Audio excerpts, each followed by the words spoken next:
नमः। Gauss law को आज हम लोग पढ़ेंगे as a simple application of the notion of electric flux. Let us consider the total flux through a sphere of radius r, which encloses a point charge q at its center. Divide the sphere into small area elements as shown in the figure here. तो इस sphere का जो centre है वो है एक point charge Q। क्या है? एक पॉइंट चार्ज है Q, और इस सेंटर से इसके सरफेस तक के डिस्टेंस को हम कहेंगे radius, that is denoted by R। Clearly visible है, कहीं कोई दिक्कत नहीं? ठीक है।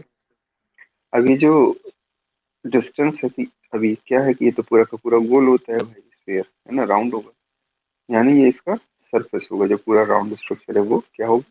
सरफेस होगा। और इक्वल डिस्टेंस पे है किससे? इस क्यू से, यानी चार्ज से। और हमको निकालना है कि इस पे electric flux, total electric flux कितना है ना। ये जो स्फीयर बन रहा है इस पे टोटल इलेक्ट्रिक फ्लक्स कितना है। इसको क्या करें कि टोटल निकालने से अच्छा है कि इसका सबसे छोटा से छोटा पार्ट कर लें और उसको हम उसकी यूनिट मान लेते हैं, है ना। जो छोटा से छोटा पार्ट होगा वो उसकी यूनिट हो जाएगा बस। और फिर उस यूनिट का इलेक्ट्रिक फ्लक्स निकालना और इसका इंटीग्रेशन कर दें, ये आसान है। तो यहाँ पे हमने एक छोटा एरिया मान लिया है, इसके सरफेस पे डेल्टा एस, वहाँ पे इलेक्ट्रिक फ्लक्स लग रहा है। डिस्टेंस वही, क्योंकि सेंटर से सरफेस तक है तो आर रहेगी। किसकी वजह से? पॉइंट चार्ज क्यू की वजह से, जो कि स्फीयर के बीच में। Then the flux through an area element delta S, है ना। डेल्टा एस के थ्रू फ्लक्स कितना हो जाएगा? तो delta phi, that is flux, है ना। Delta phi is equal to E dot delta S. आपको ये याद रखना, ई डॉट डेल्टा एस। अब ई की जगह आपको पता है already, q upon four pi epsilon not r square unit vector r, है ना। To use Coulomb's law for electric field due to a single point charge, है ना। एक सिंगल पॉइंट चार्ज की वजह से यहाँ पे हमने कूलम्स लॉ यूज किया है इलेक्ट्रिक फील्ड के लिए। The unit vector r is along the radius vector from center to the area element। मतलब यहाँ से इस तरफ का जो डायरेक्शन है ये यूनिट वेक्टर आर शो कर रहा है। Now, since the normal to the sphere at every point is along the radius vector at the point, उस पॉइंट का रेडियस वेक्टर होगा। Now, the area element delta s and r, मतलब unit vector r, have same direction. तो इस condition में क्या होगा? ये सेम डायरेक्शन, डेल्टा एस और आर दोनों के लिए डायरेक्शन सेम है यहाँ पे in this condition. Therefore, the final condition you can see it here. Therefore, delta phi is equal to q upon 4 pi epsilon naught r square into delta s। ठीक है, एक generalise तरीके से आप लिख सकते हैं। ऐसा क्यों किया? क्योंकि ये दोनों सेम डायरेक्शन में है, डेल्टा एस और आर दोनों ही क्या है? सेम डायरेक्शन में है। इस कंडीशन में यूनिट वेक्टर जो होगा, यूनिट वेक्टर, इसकी वैल्यू हो गई 1। यूनिट वेक्टर की वैल्यू कितनी हो गई? 1। तो इसी वाले इक्वेशन में आप यूनिट वेक्टर की जगह क्या लिखोगे? इसकी जगह लिखोगे 1। अब यूनिट वेक्टर 1 हो गया तो आप उसी फॉर्मूले को फिर से देखते, आप समझ गए कि क्यों हमने लिखा नीचे delta phi is equal to q upon four pi epsilon not r square into delta S. Is it clear? The total flux through the sphere is obtained by adding up flux through all different area elements. अब भाई total flux निकालना है, ये तो हमने flux निकाला जो है वो कहाँ का फ्लक्स है, वो सिर्फ इस स्मॉल एरिया का फ्लक्स है, जो हमने माना था ये वाला जो फ्लक्स अभी निकला है ना, वो सिर्फ यहाँ का फ्लक्स है, स्मॉल एरिया का। और हमको क्या करना है, हमको तो इस पूरे स्फीयर का फ्लक्स निकालना है। तो क्या करेंगे भाई, टोटल ऐसे जितने भी एरिया बन रहे हैं उन सबको क्या करेंगे, उन सबको जोड़ देंगे। जैसे वो, तो जब इसको हमें टोटल जोड़ना होगा तो हम क्या करेंगे भाई, फिर से वही, ये हमारे पास तो टोटल एरिया जोड़ने का एक ही तरीका है कि हम क्या करेंगे, जितने भी डेल्टा एस हैं सबको क्या करो, ऐड कर दो। और उसके लिए हम समेशन या इंटीग्रेशन साइन का यूज करते हैं। So you can see it here that now delta five becomes five, क्योंकि सारे डेल्टा फाइव जुड़ जाएंगे तो वो टोटल वैल्यू फाइव, यानी भाई फाइव का मतलब है total electric flux of the sphere. ठीक है, और डेल्टा फाइव का मतलब है small part of electric flux in that sphere. ठीक है, तो आप फॉर्मूला इजीली देख सकते हो यहाँ पे, that what phi is equal to sigma, that is, इसको सिग्मा भी बोलते हैं, समेशन का जो सिंबल है, ऑल डेल्टा एस, जितने भी डेल्टा एस होंगे स्फीयर में, क्योंकि जब सभी डेल्टा एस यूज हो जाएंगे तो वो क्या होगा, एस, है ना, टोटल एरिया। तो all delta S into q upon four pi epsilon not r square delta S, since each area of each area element of the sphere is at the same distance from the charge। सबसे खास बात क्या है कि ये एकदम same distance में, यानी डिस्टेंस आर ही रहने वाली है। therefore phi is equal to q upon 4 pi epsilon naught r square sigma all delta s into delta s। अब ये तो कांस्टेंट हो गया, क्यों, क्योंकि आर यहाँ पे देखिए एक ही क्यू है, 4 पाई एप्सिलॉन नॉट ऑलरेडी कांस्टेंट है ना, और आर जो है वो एकदम फिक्स डिस्टेंस है, चेंज ही नहीं हो रही, वो किसी भी मतलब स्फीयर में किसी भी सरफेस पे आप चले जाइए, किसी भी साइड में चले जाओ, ईस्ट नॉर्थ साउथ, है, up down round round, everywhere each each point surface पे ये आर की वैल्यू कांस्टेंट है।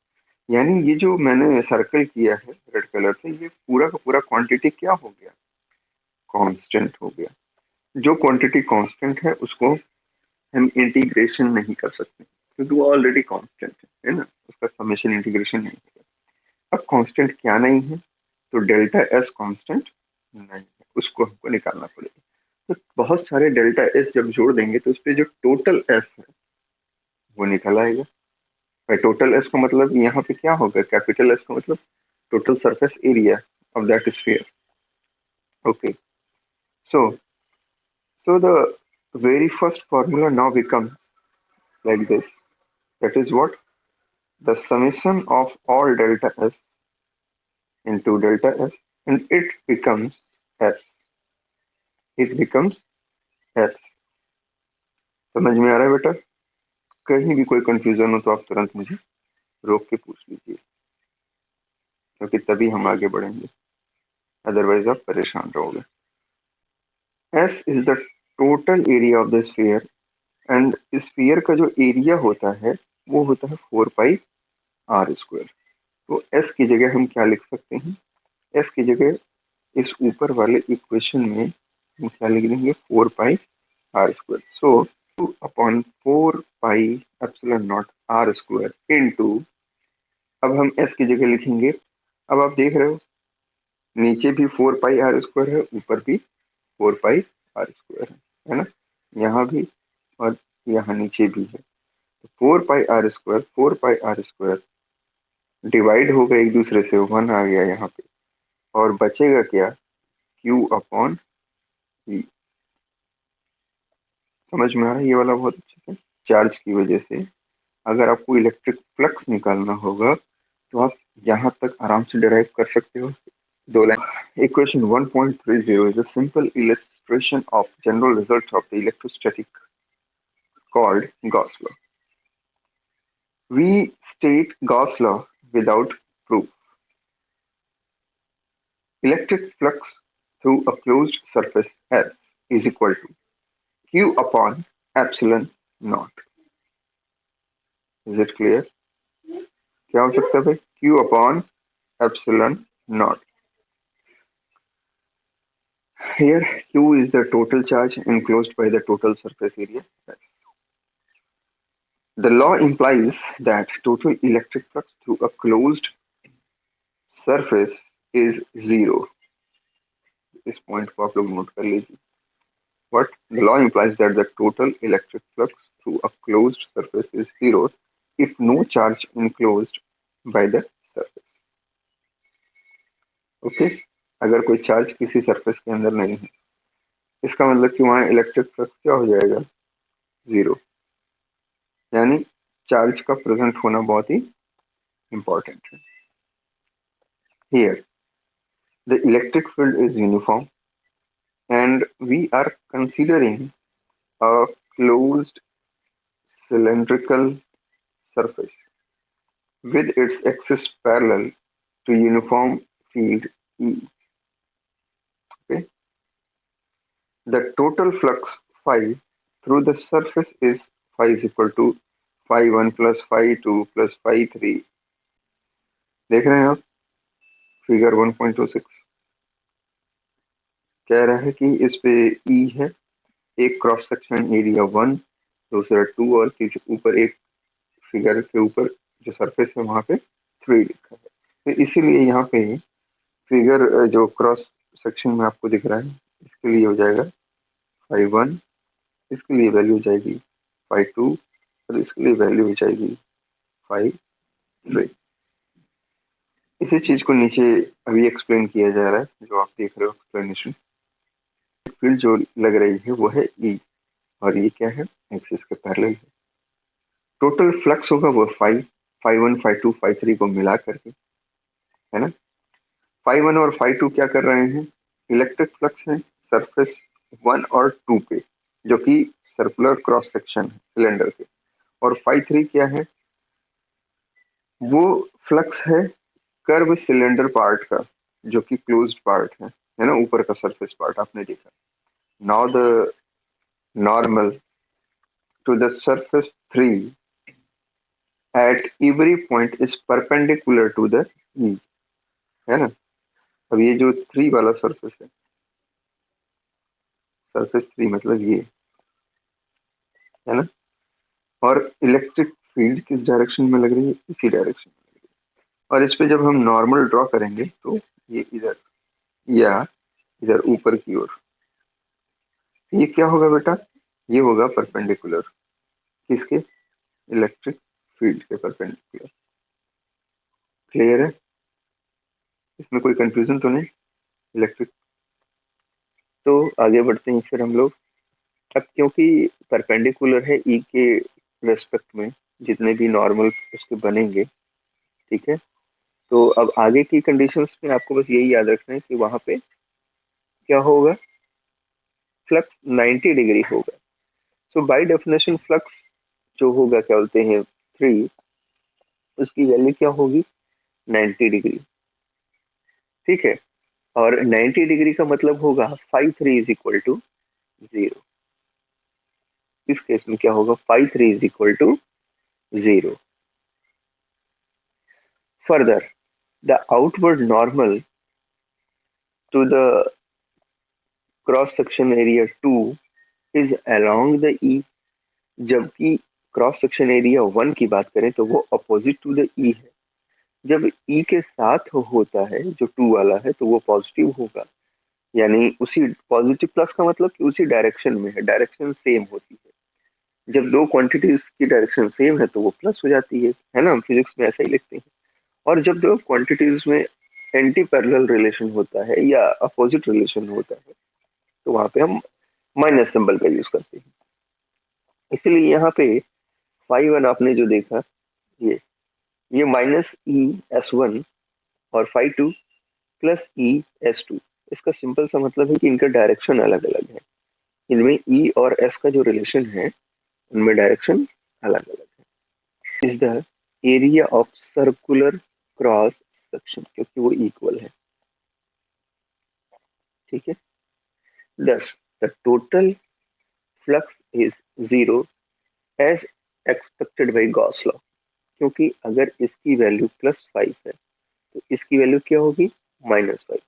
तो +5 और -5 क्या होंगे, आपस में एक दूसरे को नलीफाई करेंगे। तो एस की टोटल वैल्यू जो आएगी वो क्या होगी, 0।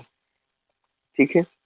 10, when ever you find that net electric flux, अब यहाँ से कंक्लूजन क्या निकला कि जब भी आप ये पाएंगे कि नेट इलेक्ट्रिक फ्लक्स किसी भी क्लोज्ड सरफेस में 0 है, we conclude that total charge contained in the closed surface is 0।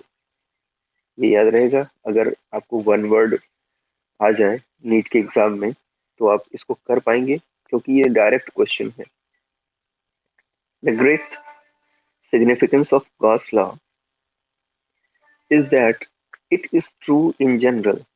It is true in general and not only for the simple case we have considered above। यानी जो cylinder वाला case लिए केवल उसी के लिए सच नहीं है, ये सबके लिए सच है कि अगर चार्ज नहीं है तो फ्लक्स नहीं होगा। वो मतलब अगर सरफेस एरिया पे क्या बोलते हैं फ्लक्स 0 है, इसका मतलब वहाँ कोई चार्ज भी नहीं है, और ये सब पे बराबर बराबर लागू होता है।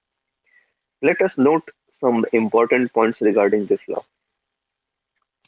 तो यहाँ पे नीचे 3 पॉइंट्स दिए हुए हैं, चलिए इन तीनों को हम बारी बारी नोट डाउन कर लेते हैं, इसको भी पढ़ और समझ लेते हैं। The first one is Gauss law is true for any closed surface no matter what its shape और साइज। ये एकदम से याद कर लीजिए कि शेप और साइज से मतलब नहीं है, वो सरफेस है, वो सरफेस क्या बोलते हैं स्फीयर है कि सिलेंडर है, इससे कोई भी फर्क नहीं पड़ता है ना, वो सबके लिए इक्वल है। The term Q on the right side of Gauss law. अब गॉस लॉ भाई आप देख लीजिए कहाँ गया, हियर। किस टर्म की बात कर रहे हैं, ये Q/ε0 है ना, या आप यहाँ Q/ε0, तो इसी की बात हो रही है। तो सेकंड पॉइंट समझते हैं। The term Q on the right side of Gauss law include the sum of it includes the sum of all charges enclosed by the surface। ऐसा नहीं कि Q केवल एक सिंगल पॉइंट की बात करेगा, यहाँ पे इस वाले केस में भले ही सिंगल मतलब एक पॉइंट चार्ज है, लेकिन अगर गॉस लॉ में कहीं Q लिखा है सरफेस पे तो इसका मतलब कि वहां जितने भी चार्ज होंगे वो सबको डिनोट करेगा, वो सबको रिप्रेजेंट कर रहा है। The charges may be located anywhere inside the surface, surface के अंदर वो कहीं भी हो सकते हैं, इसको याद कर लीजिए। थर्ड सिचुएशन में, in the situation when surface is so chosen that there are some charges inside and some outside। यानी इस तरह से हमने एक सरफेस को चूज किया है जहां पर कुछ चार्ज उस सरफेस के अंदर है और कुछ चार्ज सरफेस के बाहर है। देन द इलेक्ट्रिक फील्ड, जिसका कि फ्लक्स हमको देखना पड़ेगा है। अब इसका फ्लक्स आपने ऊपर कहाँ देखा भाई, तो जैसे ये इक्वेशन है ना, phi is equal to Q/ε0 है ना। तो अब ऐसे में क्या होगा, ये जो फाई है, जो इलेक्ट्रिक फ्लक्स है, ये तो टोटल चार्ज के लिए होता है, किसी एक या दो चार्ज के लिए सरफेस के बाहर आगे पीछे के लिए तो है नहीं। ये तो this is for the total charges. ये flux is due to the total charges, is due to the all charges, this flux is due to the all charges both inside as well as outside of the S. ये समझ में आ रहा है? तो यहाँ कहने का मतलब है कि अगर हम किसी फ्लक्स की बात कर रहे हैं और अगर उस फ्लक्स में हम ऐसा सरफेस ले रहे हैं जैसे कि सरफेस के अंदर कुछ चार्ज है और उस सरफेस के बाहर कुछ चार्ज है, तो उस सरफेस में जो फाई की वैल्यू होगी, है ना, तो वहां प्रेजेंट जितने भी चार्ज हैं, चाहे वो सरफेस के अंदर है और चाहे वो सरफेस के बाहर है, वो सभी को रिप्रेजेंट करता है। वो क्या करेंगे? वो सभी को रिप्रेजेंट करेगा। Is it clear? The term Q on the right side of Gauss law, however, represent only the charge inside the S। इस पॉइंट को याद कर लीजिए मिलॉर्ड। देखिए मैं फिर से लिख के समझा देता हूँ। Phi is equal to Q upon epsilon naught. अब मान लीजिए कि आपने सरफेस लिया, ठीक, यहाँ एक चार्ज है, यहाँ एक चार्ज है, यहाँ एक चार्ज है, एक चार्ज यहाँ है, एक चार्ज यहाँ। ये बहुत सारे चार्जेस हो गए, 5 चार्ज तो आपको दिख ही रहे हैं, है ना। और ये सरफेस है, आपका टोटल सरफेस हो जाएगा एस। अच्छे से दिख रहा है? अब इसको समझिए, यहाँ पे जो टोटल फ्लक्स लग रहा है वो है क्या? फाई। सो फाई जो लग रहा है, जो टोटल फ्लक्स है फाई, फाई वो किस वजह से हो रहा है? ये पांचों के पांचों चार्जेस को मिला करके, यानी 1 2 3 4 और ये 5, 5 चार्जेस सर, जिसमें से नंबर 2 3 4 सरफेस के अंदर है और नंबर 1 और 5 सरफेस के बाहर है। तो ये जो फाइव की वैल्यू है यानी फ्लक्स है, वो ये टोटल 5 चार्जेस की वैल्यू है, उसको डिनोट कर रहा है। Whereas the q, that is the charge, यहाँ पे दिख रहा है ना क्यू। क्यू जो है, जो बना हुआ है, it only represent the total charge inside the surface. अब सरफेस के अंदर कितने हैं भाई? अब देख लो, खुद ही देख लो। सरफेस के अंदर point number 2, point number 3 and point number 4, ये 3 चार्जेस हैं इस सरफेस के अंदर। कहीं कोई दिक्कत है? अच्छे से समझ में आ गया ना? तो ये पॉइंट्स बेटा याद कर लेना, ये नीट एग्जामिनेशन, बोर्ड एग्जामिनेशन में लिखने के लिए अगर थियोरेटिकल पार्ट आ गया, ये बहुत ही इंपॉर्टेंट पार्ट्स होते हैं। फोर्थ कंडीशन जो है गॉस लॉ में, जो फोर्थ इंपॉर्टेंट पॉइंट है वो ये है कि जो सरफेस हम चूज करते हैं, पहले इसको रीड ही कर देता हूँ नहीं तो आप लोग कंफ्यूज रहेंगे। The surface that we choose for the application of Gauss law is called Gaussian surface. Gauss law के लिए यूज करेंगे तो इसको कहेंगे हम Gaussian surface. You may choose any Gaussian surface and apply Gauss law.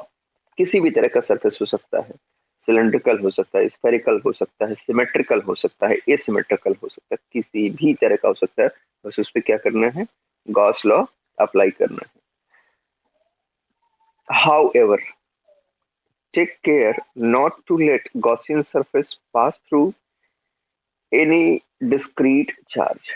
बस इतना ही ख्याल रखना है कि जो गॉसियन सरफेस हो किसी डिस्क्रीट चार्ज से पास ना हो। मतलब कि because the electric field due to a system of discrete charge is not well defined at the location of any charge, है ना। तो जो डिस्क्रीट चार्ज सिस्टम होगा वो उसकी क्या है, हम इलेक्ट्रिक फील्ड की लोकेशन वो हम बता ही नहीं सकते। तो फिर यहाँ पे गॉस लॉ अप्लाई होने में प्रॉब्लम होगी। As you go close to the charge, the field grows without any bound। जैसे जैसे आप चार्ज के नजदीक जाएंगे वैसे वैसे फील्ड भी बढ़ता चला जाता है ना। However, the Gaussian surface can pass through a continuous charge distribution। Fifth point को पढ़ते हैं। Gauss law is often useful towards a much easier calculation of electrostatic field when a system has some symmetry। कहने का मतलब ये है कि अगर जो सरफेस या जो सिस्टम हमने लिया है जहाँ पे कि हम गॉस लॉ अप्लाई कर रहे हैं, अगर उसकी कोई सिमेट्री होती है, मतलब कि वो सर्कुलर है कि स्फेरिकल है कि सिलेंड्रिकल है, अगर इस तरह का कोई शेप एज्यूम हो जाता है या बनता है, तो वो बहुत ही अच्छा हो जाता है हमारे लिए कैलकुलेशन के पॉइंट ऑफ व्यू से, क्योंकि वहां पे फिर हम स्फीयर या सिलेंडर का फॉर्मूला यूज कर सकते हैं, और इस तरह से वो हमारे लिए फायदेमंद हो जाता है। ये समझ में आया? किसी को कोई दिक्कत? Okay, good. This is facilitated by the choice of suitable Gaussian surface. ठीक है, तो इस तरह से हम एक सुटेबल गॉसियन सरफेस का यूज करते हैं। नाउ सिक्स्थ पॉइंट को हम पढ़ते हैं और समझने की कोशिश भी करते हैं। Finally, Gauss law is based on the inverse square dependence on distance contained by Coulomb's law. Any violation of Gauss law will indicate departure from the inverse square law. ना रहे तो अगर किसी तरह से गॉस लॉ में कोई violation होता है या कोई गड़बड़ी नजर आती है, इसका मतलब कि इनवर्स स्क्वायर लॉ भी हम लोग गड़बड़ कर रहे हैं। ठीक है, अब एग्जाम्पल एक दिया हुआ है 1.1, तो इसको भी हम लोग सॉल्व करेंगे साथ में। सबको अच्छे से दिख रहा है? Electric field, okay, the electric field components in figure, in the given figure 1.27 are Ex is equal to alpha x power 1 upon 2, okay, Py is equal to Ez is equal to 0, is equal to 800 Newton पर coulomb. तो कह रहा है कि calculate, दो चीजें निकालनी है यहाँ पे। Calculate a the flux through the cube and b the charge within the cube, cube के अंदर जो चार्ज है। Assume that a is equal to 0.1 metre. आपने अच्छे से देख लिया है, इसमें कुछ खास है नहीं। ठीक है, आगे बढ़ जाते हैं सर। अब ये मूव करते हैं सोल्यूशन वाले पार्ट पे। तो सबसे पहले ए वाले को सॉल्व करते हैं, जो ए वाला पार्ट है जिसमें हमको क्या निकालना है, टोटल फ्लक्स निकालना है। ठीक है, since the electric field has only an x component, है ना, क्योंकि वाई और जेड पे इसकी वैल्यू क्या है, 0 है, ये अभी आपने देखा। सो x component for the faces perpendicular to the x direction, the angle between E and delta S is what? It is plus minus pi upon 2. Therefore, the flux pi is equal to E dot delta S is separately 0 for each face of the cube except the two sides which are shaded, है ना, जो ऊपर आपने figure देखा है जहाँ पे ये शेडेड पार्ट, जिधर से एरो निकलता हुआ आपको दिख रहा है, normal direction R and L, जो ब्लूइश कलर के शेडेड पोर्शन है, उनको छोड़ करके बाकी सबकी वैल्यू क्या हो गई, 0 हो गई। ठीक है, चलिए आगे बढ़ते हैं फिर। तो now the magnitude of electric field at left face, भाई दो ही फेस थे ना, एक लेफ्ट साइड में था और एक राइट साइड में था, तो वो हो जाएगा E L is equal to alpha x, x की पावर 1/2, मतलब alpha a is equal to alpha a, और इसकी जो पावर है 1/2, x is equal to a at the left face. The magnitude of field at the right face, अब right side की भी बात कर लें, तो E R is equal to alpha वही एक्स टू, अल्फा की वैल्यू अल्फा ही है और ए की वैल्यू है वो हो जाएगी 2a। ठीक है, तो राइट साइड में इसकी वैल्यू 2a के बराबर है, पावर वही रहेगा 1/2। द करस्पॉन्डिंग फ्लक्सेस आर, अब यहाँ पे जो करस्पॉन्डिंग फ्लक्सेस होंगे वो चेंज हो गए। तो corresponding fluxes are phi L and L मतलब लेफ्ट और फाई आर का मतलब राइट, है ना ये। तो दोनों फ्लक्सेस को देख लीजिए। Phi L is equal to E L delta S, ठीक है, और ये हो जाएगा E L S cos theta. ये समझ में आ रहा है? और क्योंकि ये जो कॉस थीटा है इसमें थीटा की वैल्यू पाई के बराबर हो रही है, यानी उसी प्लेन पे है, तो ये हो जाएगी 180, 180 डिग्री। ये वैल्यूज क्या हो जाती हैं, -EL a स्क्वायर, ये वैल्यू क्या होगी, है ना। शुरू शुरू में ये क्या था, EL delta S cos theta. Finally theta की वैल्यू जो हमने रख दी और उसको सॉल्व कर लिया तो हमें जो वैल्यू मिलती है, this is what, -EL delta S -EL delta S, ठीक है। अब डेल्टा एस की जगह आपने क्या रखा, ए स्क्वायर, तो -EL ए स्क्वायर, ये हो गया फाई एल की वैल्यू इस कंपोनेंट का, है ना, corresponding flux number left side का। अब राइट साइड में इसी वैल्यू को हमने फिर से सॉल्व किया, फॉर्मूला सेम रहता है, फॉर्मूले में कहीं कोई चेंज नहीं आता है, कॉस थीटा यहाँ भी है लेकिन यहाँ थीटा की वैल्यू 0 डिग्री है। अच्छा, cos 0 degree is equal to, मैं फिर से चार ऑप्शन देता हूँ, +1, -1, 0, इनफाइनाइट।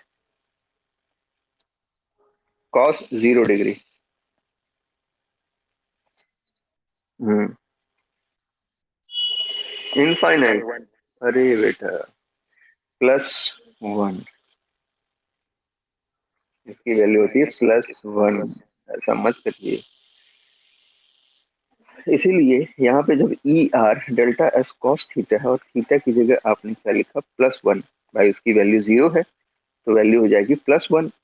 तो +1 के साथ जब इस टोटल में आप मल्टीप्लाई करेंगे तो इसकी वैल्यू क्या होगी, इसकी वैल्यू होगी ई आर डेल्टा एस। कहीं कोई दिक्कत, अच्छे से समझ में आ गया। इसका जो फाइनल इक्वेशन बना, अब डेल्टा एस की जगह हमने जो वैल्यू लिखी है वो है ई आर, अल्फा फ्लक्स है, राइट कंपोनेंट का भी फ्लक्स है, टोटल फ्लक्स या नेट फ्लक्स निकालना है, दोनों को जोड़ दिया, equal to what, phi R plus phi L. दोनों वैल्यूज रख दीजिए, ऑलरेडी वैल्यूज आपको पता है, दोनों की वैल्यूज यहाँ रख दीजिए। दोनों की वैल्यूज रखने के बाद जो कॉमन है उसे कॉमन ले लीजिए, जो अनकॉमन है उसे ब्रैकेट में रखिए। कॉमन क्या है, ए स्क्वायर, ए स्क्वायर को कॉमन कर लिया, E R minus E L को ब्रैकेट में कर लिया, power 1/2, E R is equal to alpha 2a की पावर 1/2, दिख रहा है ना इजीली। तो इसमें क्या, अल्फा अल्फा कॉमन है, इस वैल्यू में जो नीचे हमने सॉल्व किया है, यहाँ पे सॉल्व हो रहा है, यहाँ पे क्या हो रहा है कि जब इस वैल्यू को रखा तो अल्फा हमने कॉमन ले लिया, ठीक है। ए स्क्वायर पहले से कॉमन लिया तो अल्फा ए स्क्वायर कॉमन हो गया, बची हुई क्वांटिटी ब्रैकेट में हो गई, इस ब्रैकेट की क्वांटिटी को सॉल्व कर दिया हमने, सॉल्व किया तो ये वैल्यू हो गई कितनी, √2 माइनस ए। और ये जो सॉल्व होने के बाद ए बाहर आया तो वो ए स्क्वायर के साथ मल्टीप्लाई हो गया, और मल्टीप्लाई होकर उसने जो वैल्यू क्रिएट की वो है अल्फा ए की पावर 5/2। सिंपल सा मैथमेटिकल इक्वेशन है, ये आप कर लेंगे और करके मुझे बताएंगे। तो अल्फा ए 5/2 ब्रैकेट में हो गया √2 माइनस 1, ठीक है। अल्फा की वैल्यू 800 न्यूटन मीटर्स पर कूलम दिया हुआ था, आपने किया, और ए की वैल्यू भी 0.1 मीटर, ये भी गिवन थी, है ना। तो मीटर मीटर जब मल्टीप्लाई हुई तो मीटर स्क्वायर हो जाता है, इसलिए यहाँ पे नीचे, और ये ब्रैकेट में ऑलरेडी √2 माइनस 1 है। जब आपने इसको सिंप्लीफाई किया और इसको मल्टीप्लाई किया तो ये वैल्यू हो गई 0.05 न्यूटन मीटर स्क्वायर पर कूलम। ये हो गया पहला, आपका ए वाला सॉल्व हो गया। अब हम तो बी वाले में आपको क्या करना था, total charge inside the cube निकालना था, क्यूब के अंदर कितना चार्ज है। तो phi is equal to Q upon epsilon naught, बस इसी फॉर्मूले को आपको याद रखना है। गॉस लॉ, सरफेस चाहे जैसा हो फॉर्मूला सेम रहेगा, सरफेस चाहे जैसा हो फॉर्मूला सेम रहेगा। तो क्यू इज इक्वल टू क्या हो जाएगा भाई, फाई इंटू एप्सिलॉन, भाई यही तो वैल्यू होगी ना, देखिए Q is equal to phi into epsilon naught. Therefore Q is equal to 1.05 into 8.854 into 10 to the power minus 12 coulomb, and the total value become 9.27 into 10 to the power minus 12 coulomb. So this is how you solve the equation. Okay, इसी तरह से